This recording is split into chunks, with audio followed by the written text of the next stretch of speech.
It was natural for Phillip Fouche to build in this agricultural area outside Pretoria.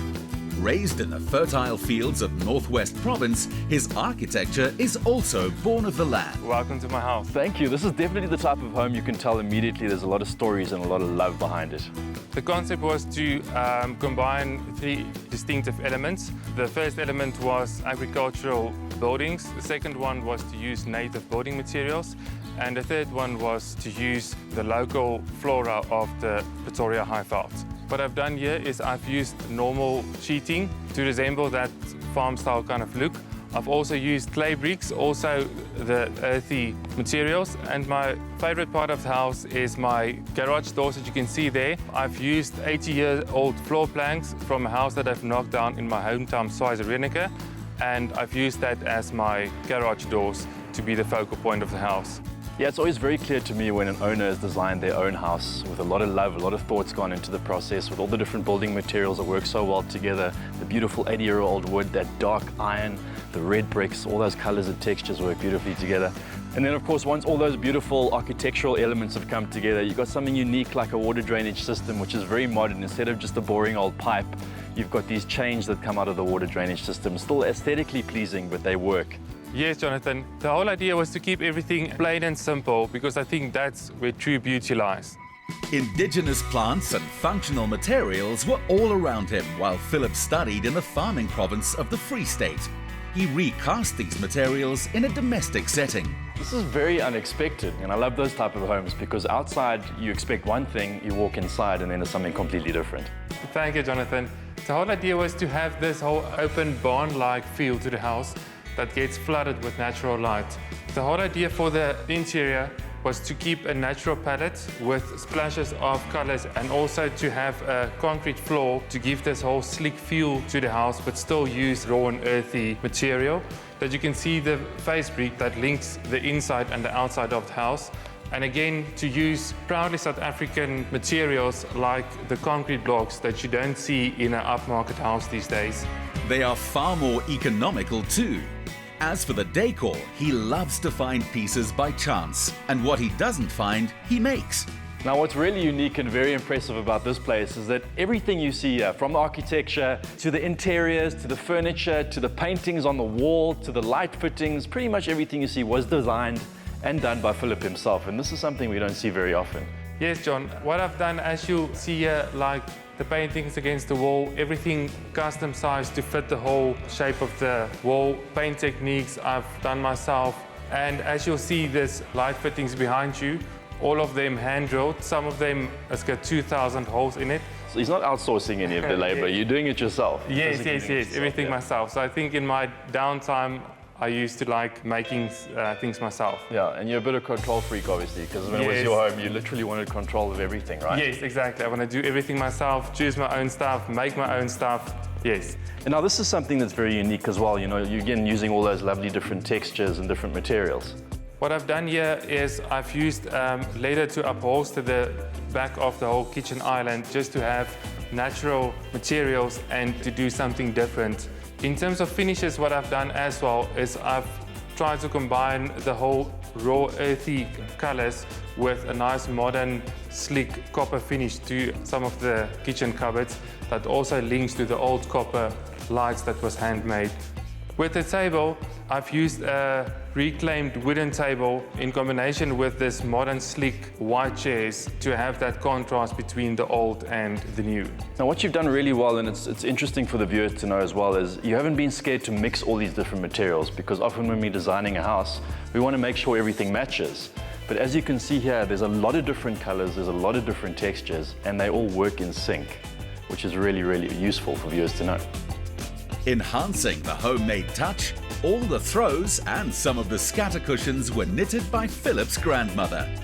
The living area is anchored by this charcoal accent wall, which highlights an uplifting, natural work of art. Phillip, walking through your home is like paging through one of those really cool home magazines, because every page, you're like, I want to try that in my home. That's an awesome idea. Like, for instance, this massive tree over here.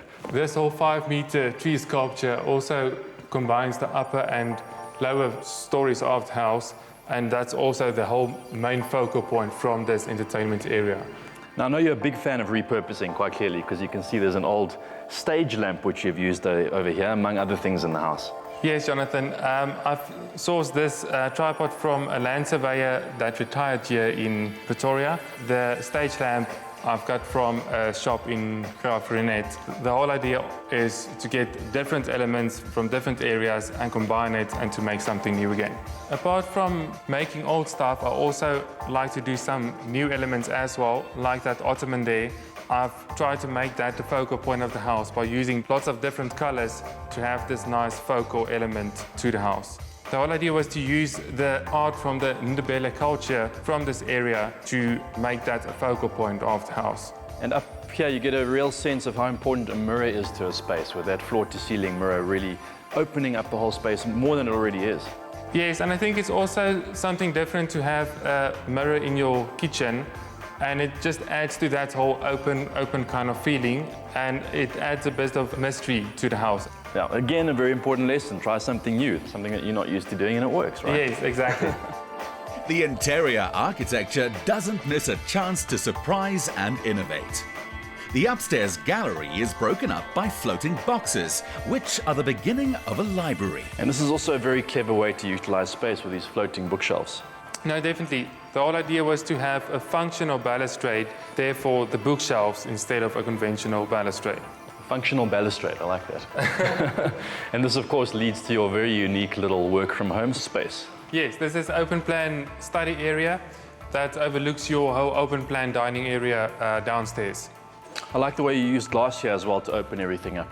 Yeah, it opens up everything, and then again, this element also just gives you a bit more privacy from your downstairs area. And then if you need a bit of a breather from all the work, there's a lovely little indigenous rooftop garden. Yes, you can go out there and have a look at the stunning view. Using islands of aloes and succulents, together with stone and wire furniture, creates a small desertscape. Another good idea, if you've got an empty roof area, just make a roof garden. Yes, definitely. And you can get a really nice idea from up here of all the different pods of entertainment that you've created at the bottom. I've got a shaded area downstairs with a dining room table next to your braai area. I've got this private courtyard with olive trees where you also can come and sit, and they're in the swimming pool close to the main bedroom, so ideally for the high-felt summers. Philip lives by the Greek word meraki, which means doing your work with creativity and love by investing yourself in what you do. His architecture and design is an open book on what matters to him. This is the main bedroom, also nice, big and open plan. What I've done is just to separate the ensuite bathroom and the bedroom was to have that proudly South African concrete blocks. Just leave it as it is to add to that raw finish of the house. You'll also be able to see the nice finer details of the smaller artwork to that. All those little extra touches, right? Yes, yes. Same with the headboard. I've also upholstered that myself using different textures also to add that, to the luxurious feel. And then I would also like to show you the light fittings. All the light fittings in the house is branded with the estate name and lot number, with the whole concept of the whole shed look to the house. Shed, it's got an outline of a shed. Where do you get all these ideas from? You're just sitting one day having a glass of wine on your rooftop and you're like, I need to try that for my life. So where do you get your inspiration from? I think the idea is not to overthink it and just take it slowly and think of piece by piece. See what you can find in second-hand shops, in nature, and maybe just transform that into something new. For example, I'm busy now with a piece that I've found in a veld here. So if you could maybe just come and help me, I'm almost finished with it. So I just need your last touches on it, please. Around the house, you find that wherever possible, his choice of art and sculpture supports local artists. When he can't find what he's looking for, he takes the boermaker plan approach, and with great flair. You small town boys are creative, eh? So you've drilled the holes already. I've drilled holes. We just need to screw these in. Yes. Very simple, very easy. Really simple, just screw them in. This art piece can develop over time. You can use different nuts, different bolts, different sizes. All different lengths. So, yes. So the artwork can also just change as you go along. So that was the whole idea, not to have a fixed artwork, but almost like a living artwork. What he began as a young boy, collecting bits of wood, rock and metal in sheep and cattle grazing lands, has become a second profession. Perfect, looks awesome. So there you have it, guys. Go out there, try different things, try different textures, colors, be brave, things you wouldn't normally try. And more importantly, just find simplicity in the simple and beautiful things. Jonathan, I think it does look good over here. It's pretty impressive. This guy's too creative in my opinion. Philip describes his house as just a shed with red clay bricks and flat concrete roofs in between. What a creative combination!